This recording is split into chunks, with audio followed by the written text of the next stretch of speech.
নিজেকে বড় পর্দায় উপস্থাপনের প্রস্তুতি নিচ্ছেন জিয়াউল হক পলাশ। চ্যানেল 24-এর সাথে আলাপচারিতায় এমনটাই জানিয়েছেন কাবিলা খ্যাত এই অভিনেতা। আর এজন্যই ব্যাচেলর পয়েন্ট ধারাবাহিক নাটকের বাইরে আপাতত অন্য কোনো কাজে দেখা যাবে না তাকে। যে কথা আমি বলি আমার কথাটা একটু মনোযোগ দিয়ে শুনিস, জীবনে কাজে লাগবে। কখনো কাবিলা, কখনো ড্যান্সার শাহ আলম, কখনো বা খালিদ।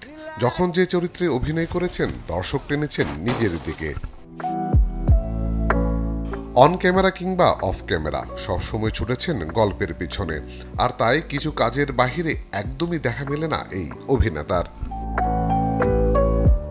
এই সময়ে এসে শুধু টাকার পিছনে নয়, অভিনয় করতে চান ভালো কিছু চরিত্রে। আমার সবসময় চেষ্টা থাকে, যেমন দেখবেন এই ব্যাচেলার পয়েন্টের বাইরে আমি কিন্তু কখনো কোথাও কিন্তু নোয়াখালী ভাষা অভিনয় করি নাই, কিংবা এই সিরিয়াল করতে গিয়ে আরও 5টা সিরিয়াল কিন্তু আমি করিনি। ওইটাই আর কি, যে থাকে না একটা কচ্ছপের গতিতে আগানোর মধ্যেই তো ভাই মজা আছে।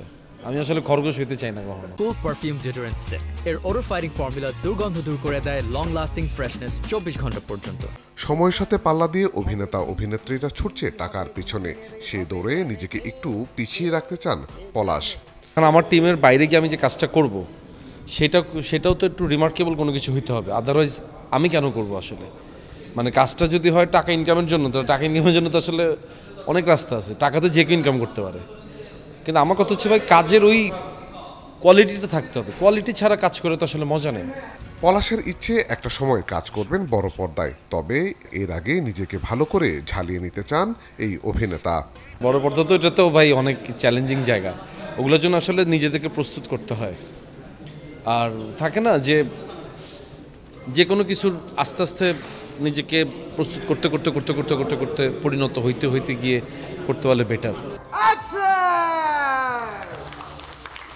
অন্যদিকে ব্যাচেলার বাসায় ফিরেছেন নেহাল, আর এই বিষয়টি নিয়ে খুব উচ্ছ্বসিত পলাশ। কাবিলা তো সবসময় একটু একা, এখন একটু প্রায় একটু একা একা থাকে, ওর বন্ধু বান্ধব কেউই নাই ওর সাথে, তো সেই হিসাবে নেহাল আছে তো একটু ভালো হয়েছে আমার জন্য। Welcome back Nehal. Ali Aftab, channel 24, Dhaka. আমাদের নেহাল চরিত্র ফিরে এসেছে।